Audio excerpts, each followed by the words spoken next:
अस्सलाम वालेकुम तमाम स्टूडेंट्स को। उम्मीद है आप सब खैरियत से होंगे। आज का जो हमारा लेक्चर है वो हमने लाइव रिकॉर्ड नहीं किया, बल्कि हमारे लिए वो थोड़ा सा प्रॉब्लम हो रही थी कि फ़ाइल जो है वो काफ़ी ज़्यादा बड़ी हो रही थी और आपको वक्त पे जो है वो मिल नहीं पा रही थी। तो इसलिए आज हमने स्लाइड शोज़ के ऊपर जो है वो लेक्चर को तैयार किया है। उम्मीद है कि इससे भी आपके कॉन्सेप्ट क्लियर होंगे और आपको समझ में आएगा। लास्ट टाइम हमने चैप्टर नंबर 11 को डिस्कस करना शुरू किया था, जिसमें हमने फर्टिलाइजर्स और डिटर्जेंट्स के बारे में बात की थी। आज हम नेक्स्ट टॉपिक की तरफ जा रहे हैं, यानी आज हम बात करेंगे गिलास की। तो बेसिकली गिलास जो है वो हमारे पास थर्ड हमारा जो है लिस्ट के अंदर कंपोनेंट है, जिसको हमने डिस्कस करना है। फर्स्ट हमने फर्टिलाइजर और सेकंड डिटर्जेंट को हमने डिस्कस कर लिया है। तो बेसिकली गिलास क्या है हमारे पास? ये मिक्सचर है दो चीज़ों का, एक सोडियम सिलिकेट का और एक कैल्शियम सिलिकेट का। सोडियम सिलिकेट Na2SiO3 और कैल्शियम सिलिकेट CaSiO3। जब इन दोनों को मिक्स किया जाता है तो मिक्स करने के बाद एक हमारे पास जो है वो एमॉर्फस सॉलिड तैयार होता है। एमॉर्फस सॉलिड क्यों कहा जा रहा है? क्योंकि गिलास जो है वो एक सुपर कूल्ड फॉर्म है सॉलिड की। तो सुपर कूल्ड फॉर्म से मुराद, जब सुपर हीट करते हैं गिलास को, सुपर हीट करने के बाद जब एकदम से ये ठंडा होता है तो इसके जो मॉलिक्यूल्स हैं वो मॉलिक्यूल्स अपने आप को प्रॉपर शेप में अरेंज नहीं कर पाते, जिसकी वजह से उनकी अरेंजमेंट रैंडम हो जाती है और रैंडम अरेंजमेंट की वजह से सॉलिड का जो प्रॉपर शेप है वो नहीं बन पाता। इसीलिए हम गिलास को जो है वो एमॉर्फस फॉर्म कहते हैं। तो चलें इसको देखते हैं किस तरीके से प्रिपेयर करेंगे। सबसे पहले हमने प्रिपरेशन यहाँ देखनी है कि हम किस तरह से सोडियम सिलिकेट बना सकते हैं। तो हम क्या करते हैं कि सोडियम कार्बोनेट, बेसिकली जिसे सोडा ऐश भी कहते हैं, सोडे की राख, तो soda ash in the form of powder हम लेते हैं और उसमें हम मिक्स करते हैं सैंड SiO2। जब इन दोनों को मिक्स करके हीट करते हैं तो हीट करने के नतीजे में हमारे पास सोडियम सिलिकेट बनता है और साथ में रिमूव होती है कार्बन डाइऑक्साइड। सेम काम हम कैल्शियम कार्बोनेट के साथ भी करते हैं। कैल्शियम कार्बोनेट लेते हैं, उसके साथ यानी लाइम स्टोन, और उसके साथ मिक्स करते हैं सिलिका को यानी मिट्टी को, सैंड को, और मिक्स करने के बाद जब इसको हीट करते हैं पाउडर्ड फॉर्म में तो हमारे पास जो है वो बनता है कैल्शियम सिलिकेट और साथ में रिमूव होती है कार्बन डाइऑक्साइड। इन दोनों चीज़ों के बनने के बाद इन दोनों को कंबाइन किया जाता है और कंबाइन करके जब इनको हीट किया जाता है तो हमारे पास जो है वो यहाँ लिखा भी है, नाउ कंबाइन एंड हीट, तो हमारे पास जो है वो गिलास फॉर्मेशन होती है। नीचे एक सिंपल इक्वेशन की मदद से इस बात को एक्सप्लेन किया गया है कि सोडियम कार्बोनेट और कैल्शियम कार्बोनेट इक्वल अमाउंट मिले और उसके अलावा उसमें मिक्स करें sand in the form of powder, और इनको तकरीबन 1500 से 2000 डिग्री सेंटीग्रेड तक जब हीट करेंगे, हीट करने के नतीजे में हमारे पास एक कॉम्प्लेक्स बनेगा, जिस कॉम्प्लेक्स में सोडियम ऑक्साइड, कैल्शियम ऑक्साइड और साथ में 6 मॉलिक्यूल ऑटोमेटिकली अरेंज होंगे सिलिका के, सिलिकॉन डाइऑक्साइड के। और ये जो कॉम्प्लेक्स हमारे पास सॉरी, ये जो कॉम्प्लेक्स हमारे पास बना है, इस कॉम्प्लेक्स को हम जो है वो जब कूल करेंगे तो हमारे पास गिलास की फॉर्मेशन होगी। साथ में रिमूव होती है कार्बन डाइऑक्साइड, लेकिन कार्बन डाइऑक्साइड का यहाँ एक मॉलिक्यूल मेंशन है, इसको प्लीज़ आप चेंज करके 2 कर लीजिएगा, क्योंकि सोडियम कार्बोनेट से एक कार्बन डाइऑक्साइड रिलीज होगी, कैल्शियम कार्बोनेट से एक कार्बन डाइऑक्साइड रिलीज होगी, तो टोटल हमारे पास 2 कार्बन डाइऑक्साइड के मॉलिक्यूल यहाँ रिलीज होते हैं। तो चलें जनाब, फिर आगे बढ़ते हैं हम गिलास की टाइप्स की तरफ। गिलास के टाइप्स में हमारे पास सबसे पहली टाइप है विंडो गिलास की। विंडो गिलास से मुराद जो आमतौर पर खिड़की पर गिलास जो होते हैं, खिड़कियों के गिलास जो है वो विंडो गिलास में आ जाते हैं। यानी ऑर्डनरी गिलास की बात हो रही है, नॉर्मल गिलास। तो ऑर्डनरी गिलास बनाने के लिए यही सेम चीज़ें चाहिए हमें, यानी जो हमारे पास नॉर्मल गिलास जो बनता है वो इन्हीं तीनों चीज़ों का मिक्सचर होता है। किन तीन चीज़ों का? सोडे का, लाइम स्टोन का और सिलिका का। जब इन तीनों को सुपर हीट किया जाता है, फिर जब सुपर कूल करते हैं शेप देने के बाद, तो हमारे पास गिलास फॉर्मेशन होती है। चलें इसकी दूसरी टाइप की तरफ चलते हैं, पोटेशियम गिलास। पोटेशियम गिलास जो है वो हमारे पास बेसिकली वाटर गिलास को कहा जाता है, यानी पानी का गिलास जो बनाया जाता है वो कहलाता है पोटेशियम गिलास। तो पोटेशियम को क्यों मिलाया जाता है? क्योंकि गिलास को थोड़ी एक्स्ट्रा स्टेबिलिटी देने के लिए हम पोटेशियम का इस्तेमाल करते हैं। पोटेशियम गिलास को एक्स्ट्रा स्ट्रेंथ प्रोवाइड करता है। तो हम क्या करते हैं कि सोडियम कार्बोनेट के बजाय मिक्स कर देते हैं पोटेशियम कार्बोनेट, और बाकी सब्सटेंसेस वही रहता है हमारे पास, यानी कैल्शियम कार्बोनेट और साथ में सिलिका। इन तीनों चीज़ों को मिक्स करके जब हीट करेंगे तो हमारे पास जो गिलास फॉर्मेशन होगी वो होगी वाटर गिलास की। तीसरा गिलास है हमारे पास पायरेक्स गिलास। पायरेक्स गिलास बेसिकली लैब गिलास भी कहलाता है, यानी लैब के जितने भी इंस्ट्रूमेंट्स हैं उन्हें बनाने के लिए, for example pipette, burette, test tubes वगैरह या जितनी भी बॉटल्स होती हैं इन सबको बनाने के लिए हम पायरेक्स गिलास का इस्तेमाल करते हैं। तो बेसिकली उसे ही पायरेक्स गिलास कहा जाता है। और इसको पायरेक्स गिलास क्यों कहा जा रहा है, क्योंकि इसके अंदर बोरॉन ऑक्साइड हमने शामिल किया है विद सम सिलिका, यानी सैंड और सैंड के साथ बोरॉन ऑक्साइड को पाउडर फॉर्म में लें, बाकी कंपोनेंट्स वही रखें, सोडा और साथ में लाइम स्टोन। तो अब हमारे पास जो गिलास बनेगा वो लैब गिलास यानी पायरेक्स गिलास बनेगा। इसे लैब गिलास क्यों कहा जा रहा है, क्योंकि आमतौर पर लैब के अंदर जो हम केमिकल टेस्टिंग करते हैं या फिर जो भी हम एक्सपेरिमेंट्स परफॉर्म करते हैं उन एक्सपेरिमेंट्स में जब कभी एसिड और बेस आपस में रिएक्ट करते हैं या फिर समटाइम्स सॉल्ट फॉर्मेशन हो रही होती है, तो सॉल्ट फॉर्मेशन क्योंकि एक एक्सोथर्मिक प्रोसेस है, तो जैसे ही एसिड और बेस रिएक्ट करते हैं तो एकदम से काफ़ी अमाउंट में हीट एनर्जी रिलीज होती है। यानी कि सडनली टेम्परेचर जो है वो टेस्ट ट्यूब का इंक्रीज होता है। यानी आप यूँ समझें कि अगर इस वक्त टेम्परेचर टेस्ट ट्यूब का 25 डिग्री सेंटीग्रेड है, तो आफ्टर द रिएक्शन टेम्परेचर जो है वो 200 से 300 डिग्री सेंटीग्रेड तक एक्सीड कर जाता है।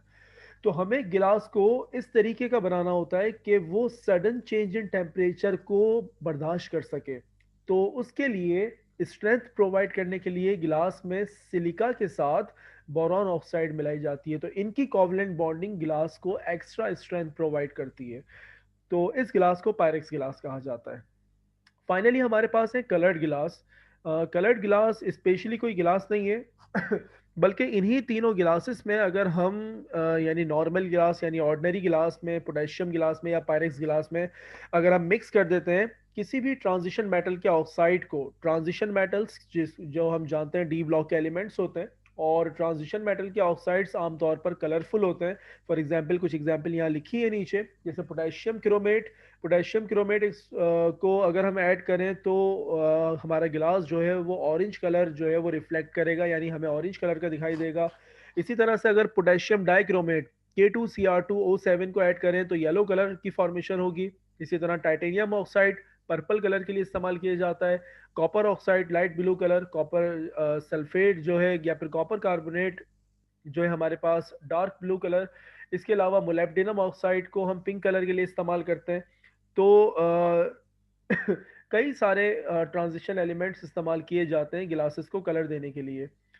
तो आमतौर पर कलर्ड गिलास बेसिकली क्या है, कलर्ड गिलास कोई अलग से गिलास नहीं है बल्कि नॉर्मल गिलासेस के अंदर ही हम ट्रांजिशन मेटल्स के ऑक्साइड को मिक्स कर देते हैं, जिसकी वजह से गिलास जो है वो कलरफुल शो होता है। तो ये एक आसान सा टॉपिक था गिलास का। कोशिश करते हैं कि हम जो है वो आज एक और टॉपिक कवर कर लें। नेक्स्ट टॉपिक है हमारे पास प्लास्टिक्स का। तो बेसिकली प्लास्टिक्स सब वाकिफ़ हैं इससे, प्लास्टिक्स क्या होती हैं ज़रा समझ ले पहले। ये सिंथेटिक पॉलीमर्स हैं। लव सिंथेटिक पॉलीमर्स का क्या मतलब होता है, ऐसे पॉलीमर्स जिन्हें हम खुद बनाते हैं यानी जो हमारे पास नेचुरली अवेलेबल नहीं होते, इन्हें सिंथेटिक पॉलीमर्स कहा जाता है। डेफिनेशन को देखें ज़रा कि सिंथेटिक पॉलीमर्स फॉर्म यानी ऐसे पॉलीमर्स जो हम खुद बनाते हैं। और कब बनते हैं ये, व्हेन मोनोमर्स, जब छोटे छोटे मॉलिक्यूल्स कंबाइन टुगेदर, जब आपस में कंबाइन होते हैं by the help of polymerization, यानी पॉलीमराइजेशन के प्रोसेस की मदद से जब मोनोमर्स कंबाइन होते हैं तो हमारे पास जो है वो पॉलीमर्स की फॉर्मेशन होती है। उन पॉलीमर्स को हम प्लास्टिक्स का नाम देते हैं। तो बेसिकली प्लास्टिक्स की कुछ एग्जांपल्स हैं हमारे पास, जैसे इथीन एक गैस है। उस गैस से हम बनाते हैं पॉलीइथीन, या फिर इथीन का कॉमन नाम है इथाइलीन, और जो प्रोडक्ट बनती है पॉलीइथीन उसका कॉमन नाम है पॉलीइथाइलीन। तो इथीन और पॉलीइथाइलीन का प्रोसेस यहाँ पहले भी छठे चैप्टर में पढ़ चुके हैं, एक दफ़ा फिर से देख लीजिए। बेसिकली करते क्या है कि एक गैस को एक कंटेनर में हम रखते हैं, और उस गैस में उस कंटेनर का टेम्परेचर एटलीस्ट 200 डिग्री सेंटीग्रेड रखा जाता है, साथ में उस पर प्रेशर रखा जाता है 100 एटमॉस्फेयर। तो यहाँ पर इक्वेशन के अंदर एन नंबर ऑफ मॉलिक्यूल्स लिखे गए, यानी गैस के जो मॉलिक्यूल्स हैं सेपरेटेड। एन नंबर का मतलब होता है कि जितने भी मॉलिक्यूल्स उस कंटेनर में मौजूद हैं। फॉर एग्जाम्पल अगर 1000 मॉलिक्यूल्स मौजूद हैं तो एन की जगह रिप्लेस हो जाएगा 1000। तो जब उस गैस को इतना टेम्परेचर देंगे और इतना प्रेशर देंगे तो गैस के जो मॉलिक्यूल है इथीन का उस इथीन के मॉलिक्यूल की जो डबल बॉन्ड है वो ब्रेक हो जाती है, यानी हर एक इथीन के मॉलिक्यूल की डबल बॉन्ड ब्रेक हो जाती है। ब्रेक होने की सूरत में वो नेक्स्ट मॉलिक्यूल के साथ सिंगल बॉन्ड फॉर्मेशन कर लेता है।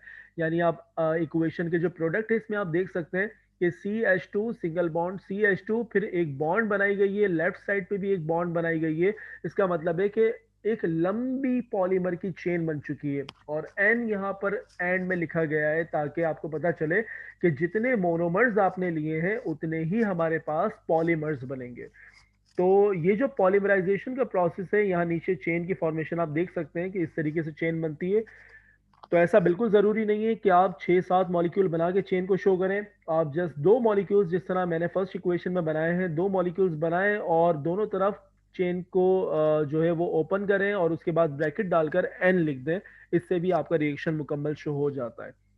तो पॉलीथीन जो है वो आमतौर पर हम देखते हैं पॉलीथीन बैग्स की फॉर्म में, जो नॉर्मल शॉपर्स हमारे पास अवेलेबल होते हैं, उन्हें हम पॉलीथीन बैग्स कहते हैं, और वो इथीन गैस से ही बनाए जाते हैं।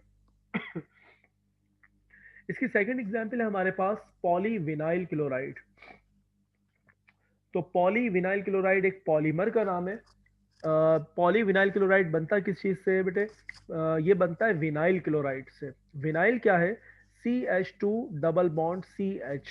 इस फॉर्मूले को आप यहाँ देखें तो इस फॉर्मूले को विनाइल कहा जाता है। अब यहाँ पर जो सेकंड कार्बन है जिसके साथ एक हाइड्रोजन अटैच है, इसके साथ 3 बॉन्ड्स आपको दिखाई दे रही हैं। 2 बॉन्ड्स पिछले हाइड्रोजन के साथ और एक बॉन्ड अगले हाइड्रोजन के साथ, लेकिन एक बॉन्ड फ्री है। वो बॉन्ड किसी चीज से भी कंबाइन हो सकती है, जैसे कि यहाँ पर मेंशन है क्लोरीन से कंबाइन है, तो इसे कहा विनाइल क्लोराइड।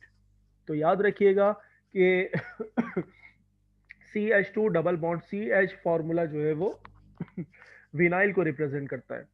तो हम यहाँ पर विनाइल क्लोराइड के सेम काम करना है हमें। विनाइल क्लोराइड के कई सारे मॉलिक्यूल्स आपने लिए, थाउजेंड्स ऑफ मॉलिक्यूल्स लिए और उनको हीट किया। हीट करने की सूरत में आपके पास डबल बॉन्ड ब्रेक होगी। डबल बॉन्ड जो ब्रेक होगी, CH2 मॉलिक्यूल पिछले मॉलिक्यूल से ज्वाइन होगा, CH मॉलिक्यूल अगले मॉलिक्यूल से ज्वाइन होगा। इसी तरह से यहाँ पर भी एक पॉलीमर की फॉर्मेशन हो जाएगी। तो जिस तरह यहाँ प्रोडक्ट में हमने मेंशन किया है, CH2 सिंगल बॉन्ड CH और सिंगल बॉन्ड Cl, आगे बॉन्ड डाली और पीछे बॉन्ड डाली और ब्रैकेट को क्लोज कर दिया ताकि पता चल जाए कि इसके बाद भी सेम मॉलिक्यूल है और पीछे भी यही मॉलिक्यूल है। n number of molecules means जितने मॉलिक्यूल्स मोनोमर्स में लिए गए उतने ही मॉलिक्यूल्स पॉलीमर में भी लिए गए हैं। तो ये पॉलीविनाइल क्लोराइड की फॉर्मेशन हुई आपके पास विनाइल क्लोराइड से। और ये कहाँ इस्तेमाल करते हैं? बेसिकली पॉलीविनाइल क्लोराइड ये प्लास्टिक पाइप्स के अंदर इस्तेमाल की जाती है, आमतौर पर पानी का पाइप जो होता है, या फिर जो है वो यहाँ लिखा है केबल कवरिंग, यानी जो इलेक्ट्रिसिटी के वायर्स होते हैं उन वायर्स के अंदर जो है वो उन वायर्स के ऊपर एक कवरिंग की जाती है, इंसुलेटर कवरिंग। यानी आप यूँ समझें कि ऐसी प्लास्टिक्स जो करंट को बाहर फील ना होने दें, तो एक तरह से इंसुलेटर का काम कर रही है ये कवरिंग। तो पॉलीविनाइल क्लोराइड को उन वायर्स को कवर करने के लिए इस्तेमाल किया जाता है, वो प्लास्टिक्स जो हमें नजर आती हैं उन वायर्स के ऊपर। इसके अलावा थर्ड टाइप है हमारे पास प्लास्टिक की पॉलीविनाइल एसीटेट। अब विनाइल एसीटेट जो है वो पॉलीविनाइल एसीटेट एक पॉलीमर का नाम है। इसका जो मोनोमर होगा वो होगा विनाइल एसीटेट। विनाइल ऊपर एक्सप्लेन कर चुका हूँ किस फॉर्मूले को कहा हमने, यहाँ फिर से बता दिया गया है कि CH2 डबल बॉन्ड CH को हम विनाइल कहते हैं, और एसीटेट CH3COO। इस चीज को हमने बहुत अच्छी तरीके से समझा है कि जब 2 कार्बन की चेन हो, 2 कार्बन को हम एसिड से रिप्रेजेंट करते हैं। 3 स्ट्रक्चर्स हमने पढ़े थे, एल्डिहाइड्स, इसके अलावा ईस्टर्स, और इसके अलावा कार्बोक्सिलिक एसिड्स। इन 3 फंक्शनल ग्रुप्स यानी इन 3 तरह के कंपाउंड्स में अगर 2 कार्बन का स्ट्रक्चर आता है तो इन 2 कार्बन के स्ट्रक्चर को एसिड से रिप्रेजेंट किया जाता है। तो क्योंकि ये ईस्टर ग्रुप है, ईस्टर ग्रुप के लिए हम लफ्ज इस्तेमाल करते हैं सफिक्स का एट का, तो इसलिए इसे कहा एसीटेट। तो विनाइल के साथ जब CH3COO कंबाइन होगा तो इसे कहेंगे हम विनाइल एसीटेट। सेम काम करना है कि विनाइल एसीटेट के कई सारे मॉलिक्यूल्स को हम हीट करेंगे, जिसके नतीजे में हमारे पास जो प्रोडक्ट फॉर्मेशन होगी वो होगी पॉलीविनाइल एसीटेट। बॉन्ड ब्रेक होगी, राइट साइड पे भी एक मॉलिक्यूल से जुड़ेगी, लेफ्ट साइड भी एक मॉलिक्यूल से जुड़ेगी, और इसी तरह से लंबी एक पॉलीमर की चेन बन जाएगी। आगे एन लिखने की वजह यही है कि जितने नंबर ऑफ मॉलिक्यूल्स मोनोमर्स में होंगे उतने ही यहाँ पॉलीमर के अंदर होंगे।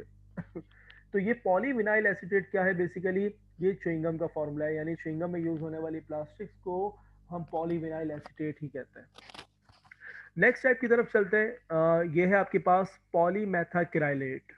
पॉलीमेथाक्राइलेट फॉर्मूला देख लीजिएगा। मेथाक्राइलेट का फॉर्मूला, मिथाइल मेथाक्राइलेट का फॉर्मूला है आपके पास C5H8 और O2। ये एक कंपाउंड है, इसे कहता है मिथाइल मेथाक्राइलेट।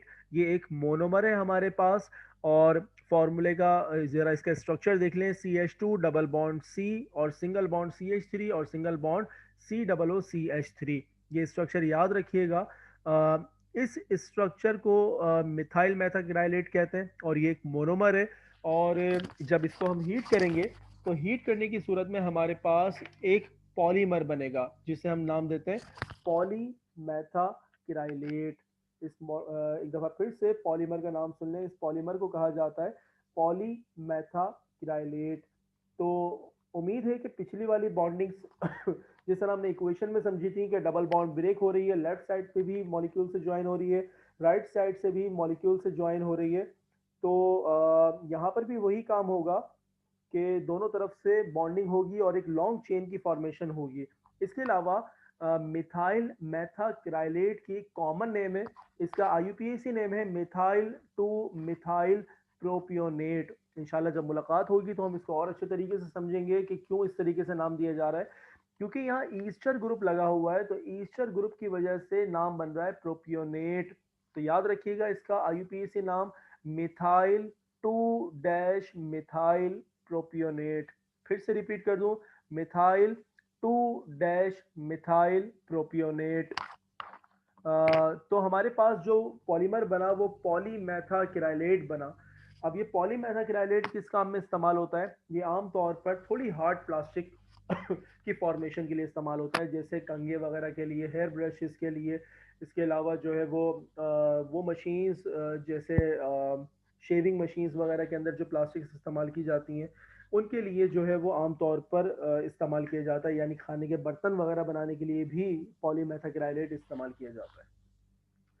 फाइनली आपके पास एक और टाइप है प्लास्टिक की, बैकलाइट। और ये ये भी हमने चैप्टर नंबर 6 में डिस्कस किया था कि बैकलाइट किस तरह से फॉर्मेशन हुई थी। इसमें हम जो है वो फॉर्मल्डिहाइड और साथ में मिक्स करते हैं फिनोल को। फिनोल और फॉर्मल्डिहाइड को मिक्स करते हैं, फिर इसको हीट करते हैं। हीट करने की सूरत में हमारे पास ऑक्सीजन जो है यहाँ पर ये रिमूव हो जाती है। ये ऑक्सीजन जो फॉर्मल्डिहाइड के साथ है CH2 डबल बॉन्ड O, इसकी ऑक्सीजन दोनों हाइड्रोजन, वो हाइड्रोजन जो OH ग्रुप के बराबर में प्रेजेंट होते हैं, इसको हमने बहुत अच्छे से एक्सप्लेन किया था। कोशिश करूंगा कि इसकी इक्वेशन को मैं मज़ीद जो है वो एलैबोरेट कर दूं इस तरीके से कि आपको ये रिएक्शन समझ में आ जाए। फिलहाल इतना याद रखिएगा कि फॉर्मल्डिहाइड की जो डबल बॉन्ड ऑक्सीजन है, ये डबल बॉन्ड ऑक्सीजन जो है वो दो हाइड्रोजन, एक फिनोल जो है उसके एक हाइड्रोजन से और दूसरा फिनोल जो है उसके एक हाइड्रोजन से ये ऑक्सीजन मिलकर वाटर फॉर्मेशन करती है, यानी ये कंडेंसेशन पॉलीमराइजेशन कहलाती है, जिसमें किसी भी पॉलीमर के साथ, पॉलीमर बनने के साथ अगर कोई सब्सटेंस, आमतौर पर अगर पानी रिमूव हो रहा है तो ऐसी पॉलीमराइजेशन को कंडेंसेशन पॉलीमराइजेशन कहते हैं। तो जहां CH2 ने डबल बॉन्ड ऑक्सीजन को रिमूव किया है, यहां पर अब इस कार्बन की दो बॉन्ड्स फ्री हो गई हैं। ये जो दो बॉन्ड्स फ्री हुई हैं, एक बॉन्ड एक फिनोल के साथ जाकर अटैच होगा कार्बन, और दूसरी बॉन्ड से ये कार्बन दूसरे फिनोल से जाके अटैच होगा। अब यहाँ स्ट्रक्चर में देख सकते हैं, जहां जहां से हाइड्रोजन रिमूव हुए हैं उस पॉइंट पर जाकर CH2 ने बॉन्ड बनाई है। तो ये जो प्रोडक्ट हमारे पास बनी है, इस प्रोडक्ट को बैकलाइट कहा जाता है। ये आमतौर पर हार्ड प्लास्टिक कहलाती है। ऐसी हार्ड प्लास्टिक, अभी इसको आगे मजीद हम डिस्कस करेंगे, जो इस्तेमाल होती है बटन्स वगैरह बनाने में, यानी हमारे जो स्विचेस होते हैं, बोर्ड स्विचेस होते हैं, इनको बनाने में, कैमरा बनाने में, इसके अलावा रिमोट की कवरिंग, मोबाइल की कवरिंग, केसिंग्स वगैरह बनाने में ये इस्तेमाल की जाती है। इसके अलावा यहाँ पर हमारे पास जो है वो प्लास्टिक्स की कुछ एग्जाम्पल्स थी, ये ख़त्म हुई, और अब कुछ टाइप्स की तरफ डिस्कस कर लेते हैं कि प्लास्टिक कितने किस्म की होती है। तो बेटे याद रखिएगा कि प्लास्टिक सिर्फ दो किस्म की होती है। एक होती है थर्मोप्लास्टिक और एक होती है थर्मोसेटिंग प्लास्टिक। थर्मोप्लास्टिक क्या होती है? ऐसी प्लास्टिक्स के एक दफा जिसकी फॉर्मेशन हो जाए, फॉर्मेशन होने के बाद आप उसे दोबारा मेल्ट कर सकें, मेल्ट करने के बाद उसे दोबारा यूज कर सकें, यानी उसको नई शेप दे सकें, यानी ऐसी प्लास्टिक जो रीयूजेबल होती हैं, ऐसी प्लास्टिक्स को हम नाम देते हैं थर्मोप्लास्टिक्स। तो जितने भी विनाइल के पॉलीमर्स हैं, ये सारे के सारे थर्मोप्लास्टिक में शुमार किए जाते हैं, यानी ये सारे रीयूजेबल होते हैं, इन्हें हीट करके दोबारा जो है वो इस्तेमाल किया जा सकता है। यानी ये जब हीट करते हैं तो ये सॉफ्ट हो जाते हैं, उसके बाद जब कूल करते हैं तो ये दोबारा हार्ड हो जाते हैं। लेकिन जो दूसरी टाइप है उसे कहा जाता है थर्मोसेटिंग प्लास्टिक। यानी थर्मोसेटिंग प्लास्टिक से मुराद है कि एक दफा जो प्लास्टिक बन गई, उसके बाद दोबारा जब आप उसे हीट करेंगे तो वो मेल्ट नहीं होगी, यानी कि वो हार्ड हो जाएगी, जल जाएगी, लेकिन मेल्ट नहीं होगी, आप उसे दोबारा यूज नहीं कर सकते। कभी आप करके देखें इस तरीके से कि किसी मोबाइल की केसिंग को या फिर किसी रिमोट की केसिंग को या किसी बटन को अगर आप आग में डाल दें और जलाने की कोशिश करें, तो वो जलकर बिल्कुल कागज की तरह इतना पतला सा बारीक सा बन जाएगा, और हाथ में जब आप उसे लेंगे तो वो बिखर जाएगा, सॉलिड फॉर्म में ही वो क्रश हो जाएगा, लेकिन वो मेल्ट नहीं होगा। ये प्लास्टिक है हार्ड प्लास्टिक, जो बार बार यूज नहीं की जा सकती, सिर्फ एक दफा इस्तेमाल की जा सकती है। तो यहाँ पर मैंने मेंशन किया है कि ओनली हीट वन टाइम, यानी एक दफा हीट करते हैं, उसके बाद सेट कर देते हैं, जो चीज हमें बनानी है वो बनाते हैं, उसके बाद इसको दोबारा रीयूज नहीं किया जा सकता। तो थर्मोसेटिंग प्लास्टिक में हमारे पास बैकलाइट, यानी कि जो हमारे पास अभी हमने इससे पहले जो फॉर्मेशन देखी थी फॉर्मल्डिहाइड और फिनोल से जो प्लास्टिक बनी थी, वो हार्ड प्लास्टिक है, यानी उसे हम दोबारा यूज नहीं कर सकते। तो ये था कुछ थोड़ी बहुत डिटेल प्लास्टिक के बारे में। उम्मीद है कि ये लेक्चर भी आपको क्लियर हुआ होगा। अगर इस लेक्चर में कुछ क्वेरीज हैं, कुछ सवाल हैं, तो प्लीज़ बेटे आप पूछ सकते हैं, और मुलाकात करते हैं फिर इंशाल्लाह नेक्स्ट लेक्चर में। और उसमें हम जो है मज़ीद जो इस टॉपिक, इस चैप्टर के जो टॉपिक्स बाकी हैं उन्हें डिस्कस करेंगे इंशाल्लाह। अल्लाह हाफ़िज़।